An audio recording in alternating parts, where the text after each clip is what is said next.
On October the 10th, 1974, Helen Maravich took her own life. When Helen died, they had the funeral up in Aliquippa. Pete didn't say anything to anybody. He was there in body. God knows where he was elsewhere. His eyes got soft and subdued as opposed to big and intense. We couldn't find Pete after a game, and so about 4 or 5 of us split up, went back into town, and went looking for him. I found him in a bar and then took him back to the hotel. The effect on him was immense. As he struggled to cope with his mother's death, Pete found comfort on the court. Through the expansion chaos of the first 5 Jazz seasons, Maravich made the All-Star team 3 times, led the league in scoring, and transformed his game. We were very competitive, and it was because Peter was less of a star. He was no less better of a player. He was actually a better player, but he was less of a star. Learn how to play winning basketball, evolve a winning attitude, and yet also provide the thrill that the people wanted, which was always something fancy. It was a tightrope, but by that year, he had mastered it, and he was really a great pro. Pete goes out against the New York Knicks, one of the best teams in the NBA at the time, up against Walt Frazier, who was on the all-defensive team just about every year. I just remember Frazier really tired of it all, because he was just raining down jumpers on him. So the pistol lets it fly. A charter flight back to New York. Here's a Maravich shot in the lane. And what a show he put on. And he scores 68 points. That was not a quiet 68. He was making sure that the guys out on the floor knew he was getting it. And Walt Frazier turned to Earl Monroe once, and Earl the Pearl said, "No, man, you're the defensive genius. You stay with him."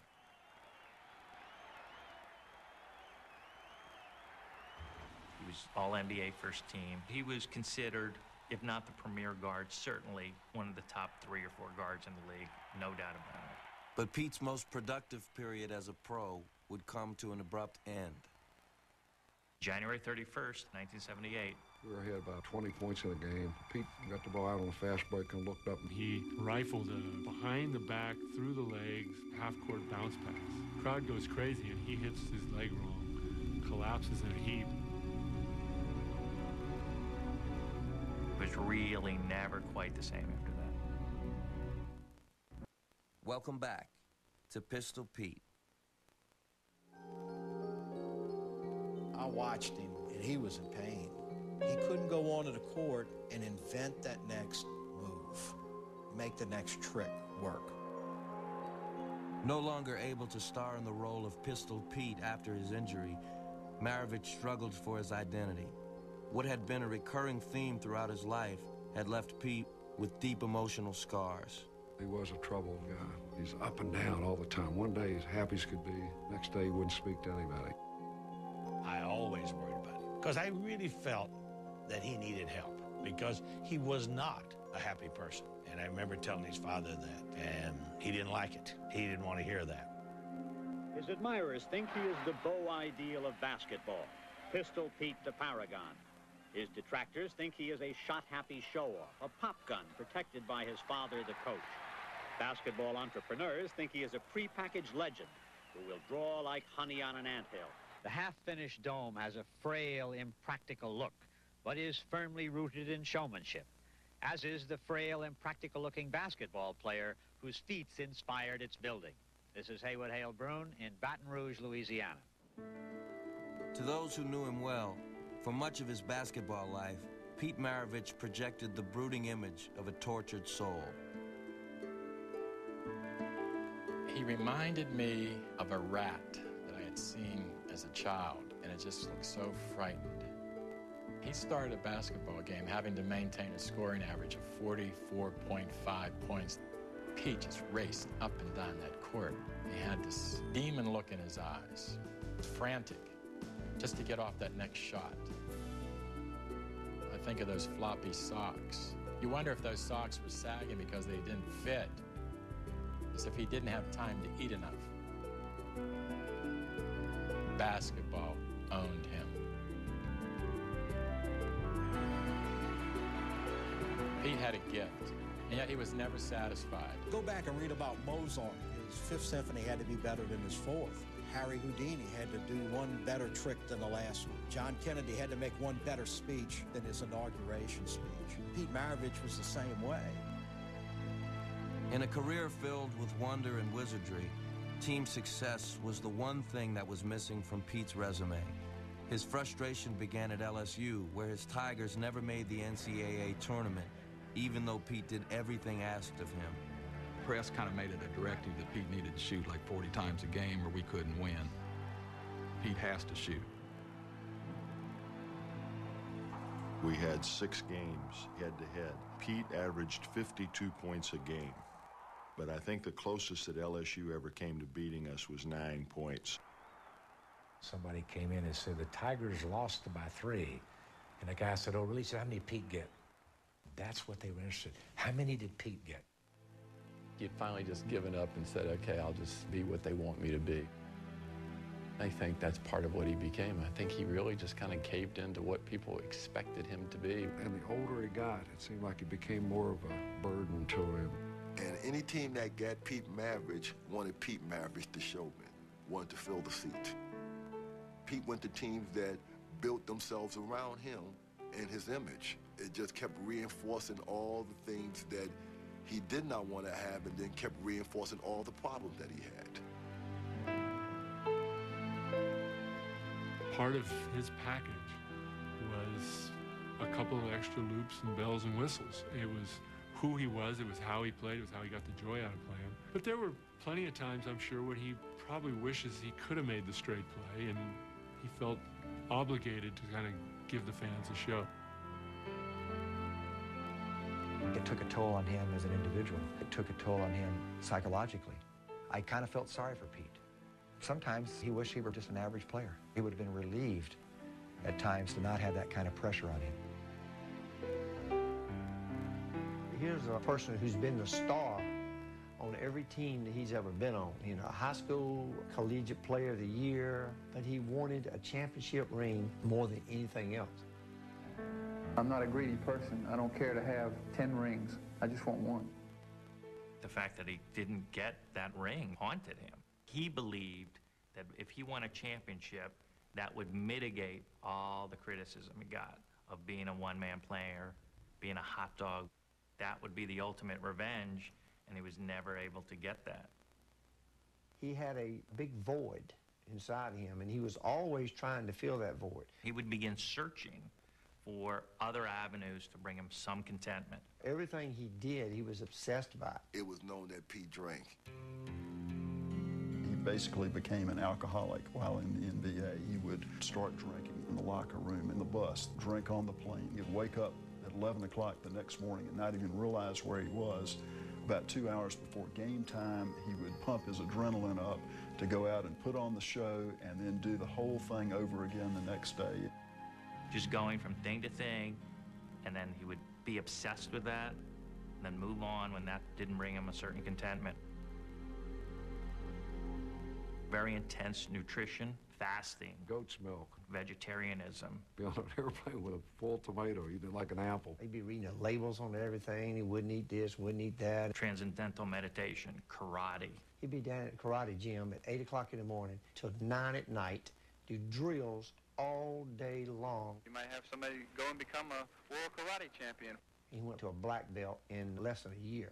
He had some screwy ideas, you know, about ufology.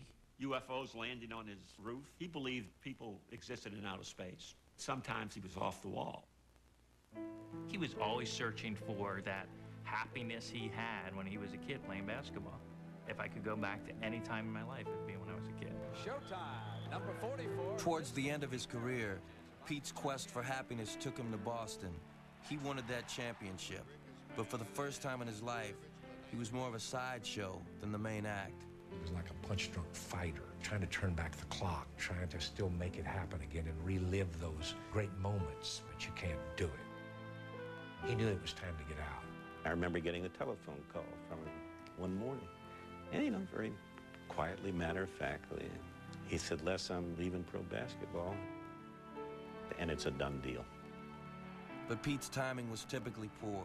The year he retired, the Celtics won the title. When Boston went on to win that championship without him, I mean, he was suicidal.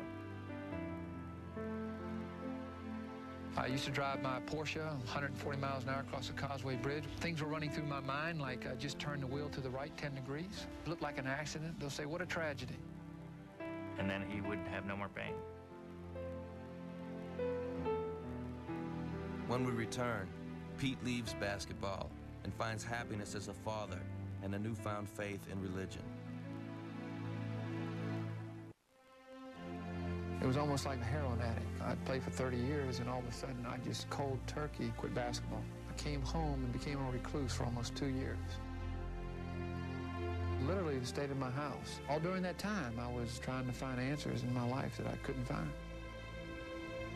He was lying in bed one night. It was late. He hadn't been able to fall asleep. And all of a sudden, he felt like electricity had hit him, and his fingers were shaking. And he called out in pain. And he said he heard God speak to him and say, come to me, and I'll help you. He believed that God spoke to him that day. And from that moment on, he was transformed and found a new purpose in life that did bring him incredible satisfaction and incredible peace. He was a changed man. I used to get asked the question all the time, what's it like being married to Pistol Pete? And the only thing I could tell them is, I don't know what it's like being married to Pistol Pete. I'm married to Pete Maravich, the person. After a lengthy courtship, Pete and Jackie Maravich finally got married in 1976. They soon had 2 sons who quickly became as important to Pete as he once was to his father. He was a very loving and giving person, a wonderful father. He loved his kids and devoted a lot of time to them, taking them to church, reading the Bible to them. Of course, they had a basketball in their hands when they were a year old. He was always working with them, shooting with them, showing them different things, but it didn't matter what they were as long as they had Christ in their life and they were happy doing what they wanted to do. He was so much happier, and he wanted to share that with everybody. You very seldom saw him without a Bible in his hand. He was a tremendous speaker. He traveled all over the United States talking to Fellowship of Christian Athletes, young people. He was going to prisons, talking to guys on death row. Every Thanksgiving, he would go to one of the neighborhoods, and he would buy 200 to 300 turkeys. And he would deliver them himself. He put them all in the trunk of his car. He had a camp that he spent a lot of time with and a lot of money on. They learned about nutrition. They learned about proper exercise. They learned about Christianity. And they learned about basketball. He became interested in a total human being, not just the skills of that human being. He just seemed more relaxed, and there wasn't that haunted look in his eyes. That had gone. And he smiled. He smiled. He wasn't a floppy-haired, floppy socks guy anymore. He was where you hope all people get to be comfortable with yourself. Nobody deserved it more than him. He was absolutely candid and honest about himself and about what he wanted in life, and said, I could die tomorrow. I am now at peace with my God. Not 1,000 NBA championships, not 1,000 Hall of Fame rings, not $100 billion would I trade for my position where I am right now. But in the fall of 1986, Pete's faith was tested when his father was diagnosed with cancer. Press stubbornly refused traditional medical treatment, moved in to spend his last days with Pete, and like his son, became a born-again Christian. With their shared faith, the 2 Maravich men were finally able to make sense of their complex, lifelong relationship.